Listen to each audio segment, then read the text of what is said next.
दान्दिसे सिगां आंबो सासे हाइकर्टनि एडभकेटनिफ्रायनो खबर मोन्दों बिनि केसखौ आपहेल्ड खालामबाय आरो आपहेल्डनि मानिया जाहैबाय माने प्रसेस थायाव थाबाय थासिगोन जेरै दं ओरैनो थानानै बिनि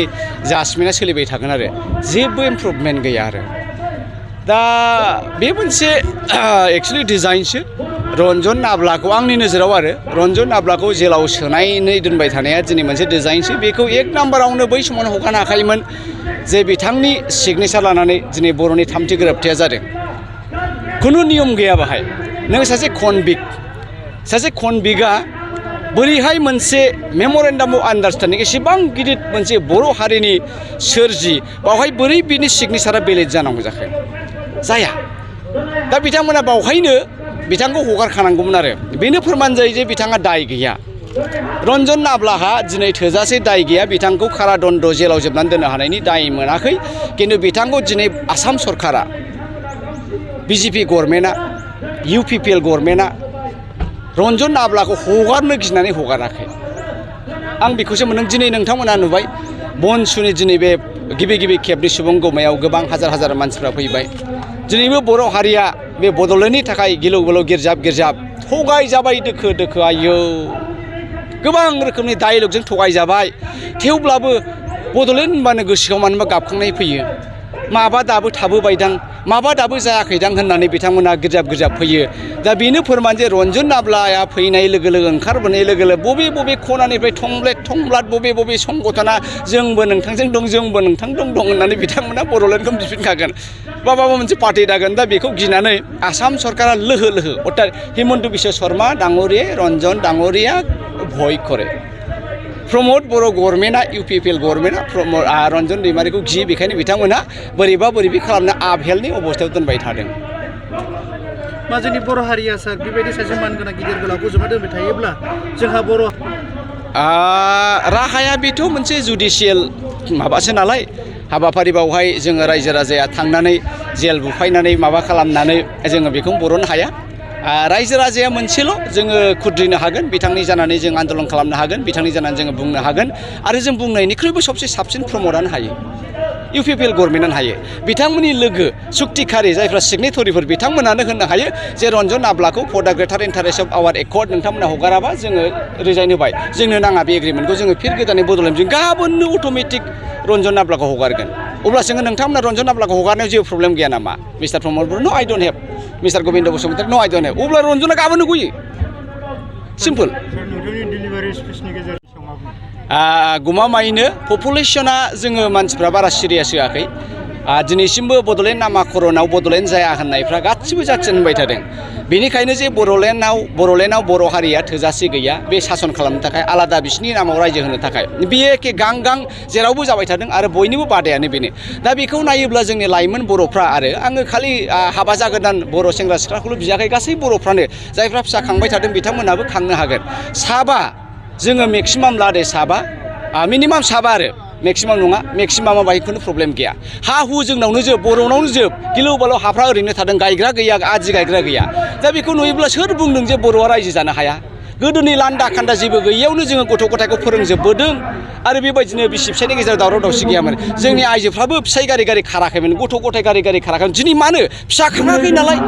सासेल' गथ' खांबाय सानैल' गथ' खांबाय इनार्जि एसे इनटेक थाबाय मबाइल बायदिसिना थाबाय बायदिसिना टेम्पारेचार आनजाद फैबाय दा गथ' खाङैनिनो मेन खारनानो दिनै जोंनि समाजाव गुलाय गुजाय ओंखायनो आं लुबैयो जोंनि बर' हारिया बिदा फंबाय बिनानावमोना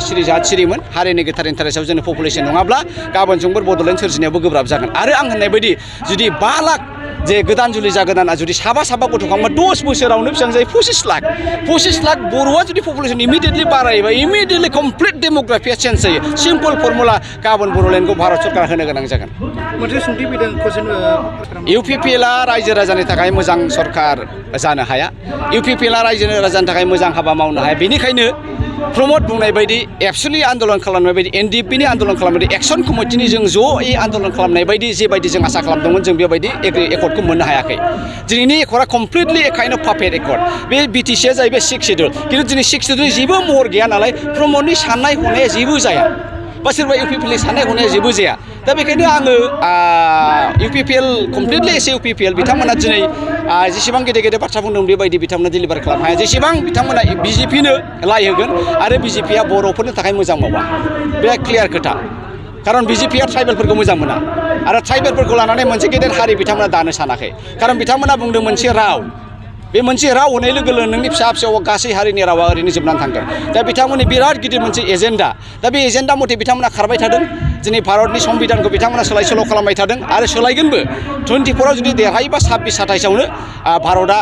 मोनसे सेकुलारिजम हादोर जानो हाला दा बेफोर कमप्लिटलि डिजाइनखौ नायोबा दिनै बाहाय BTC आव स्टार्ट जाबाय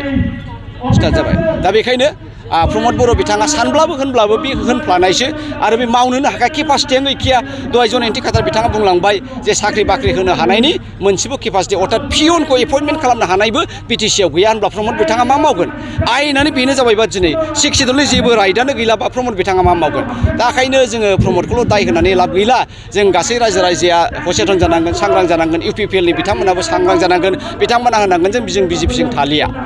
नांगौबा जों हाग्रामाजोंनो मिलायनानै जोङो गभर्नमेन्ट थागोन जाय जागोन गैखायाब्ला अब्ला थेवब्लाबो बर' हारिया एसे सुरक्षित जागोन आं बेखौसो लुबैदों दिनैनि दिनाव दिनैनि दिनावबो 16था डिपार्टमेन्टखौ लाङाखै होनना बिथांमोना बे बाथ्राखौ होनबाय थादों DC आ जेबो पावार गैया दहाय सासे DC एक्स DC 60 बोसोर DC खालामनाय मानसिया बुंलांबाय जे DC नि नेक्स्टआव रावबो गैया डाइरेक्ट CM डिपुटि कमिशनार सोरबा प्रमदनाव सोरबा CMनाव सोरबा उमुगनाव प्रिन्सिपालाव सोंनाङा बे डाइरेक्ट एन्सारेबल टु चिफ मिनिस्टारसो अब्ला बाहाय मा दंबावो सिम्पल दुध का दुध पानि का पानि बिथांमोना रायजो राजाखौ थगायनो दोनखुमानो पार्टिनि मोनसे मर्यादाखौ लाखिनोसो बेबायदि नंखाय मिसलिया खोथाखौ बुंबाय थादा सानबेसे होनगोन हाया दा बेखायनो लासै लासैनो आं सानो UPPL खौ नागार बर' रायजो राजाफ्रा फैगोन आरो सोरबाया आन्दोलनाव थाफिनगोन सोरबाया कंग्रेस हाबगोन बेयो 100% पाक्का बिजाइनखा बेनोखा होनबाय थाखासिनोखा बेखौ नुखा हखा UPPL आबो गैया जासिगोन दिनै हाग्रामा बिथां ओंखारनो हायाखै आं मिथिदों दिनै हाग्रामा बिथांखौ माबा हाउस एरेस्ट खालामनायफोर बायदिसो दोनदों बिथांखौ केम्पेइन खालामनोबो बादा होदों RSS नि मानसिफ्रानो टु एन्ड फ्र थांलाय फैलाय एभ्रि नाउ एन्ड देन हाग्रामानि मुभमेन्टखौ गासिखौबो डिटेक्ट खालामगोन जेबो बुंनो हाया बियो होमब्ला दिनै BPF दिनै जुदि जेबो मावनो हाया BPF नि सुप्रिम हाग्रामा बिथाङानो जेबो साननो हायाबा बुंनो हायाब्ला होमबा BPF आ बोरै थांनानै थागोन एखे महरैनो UPPL आबो थांनानै थानो हाया बेखायनो गाबोन समफोर UPPL बो थानाय नंलिया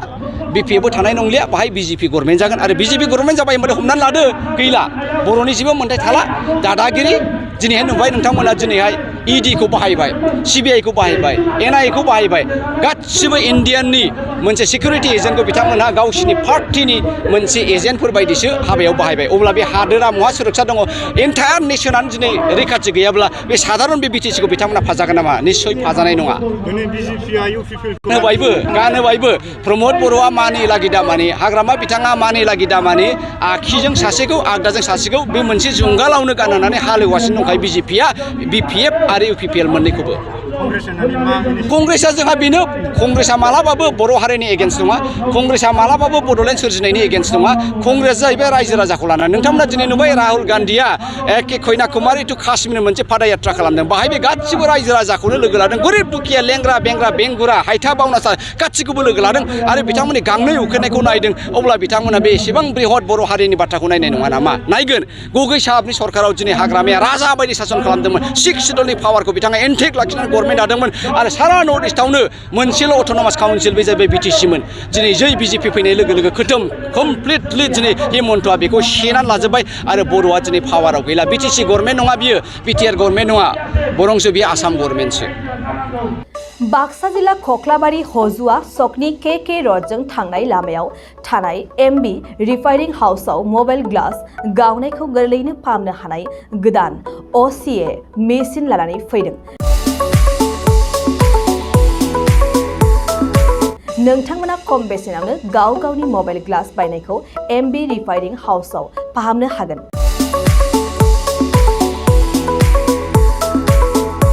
मबाइल ग्लास बायनायखौ फाहामनायजों लोगोसे मबाइलनि बायदि रोखोमनि बाहागो आरो बायदि रोखोमनि मबाइलनि गाज्रि जानायखौ बे MB रिफाइनिं हाउसआव फाहामनो हागोन बायदि रोखोमनि mobile glass mobile temper mobile charge headphone pen drive memory आरो mobile battery computer mouse computer keyboard आरो मबाइलनि बायदि रोखोमनि बाहागोफोरखौ मोननो हागोन MB रिफाइनिं हाउसआव फोरमायनाय बादिब्ला दासान्दिनिफ्राय लानानै फैगौ दिवालीसिम डिसकाउन्ट होगासिनो। मख'नो गोनांदि MB रिफाइनिं हाउसआव गुबुन हादोर एबा भुटान हादरनिफ्राय माखासे सुबुंफोराबो बायदि रोखोमनि मबाइलफोरखौ फाहामथाय होफैयो। आबुं मोनथिनो थाखाय 8471972412 नङाब्ला 7002741465 जानबुं अनजिमायाव जगाजग खालामनो हागोन। सम फुंनि 8:30 रिंगानिफ्राय मोनाबिलिनि 8:30 रिंगासिम।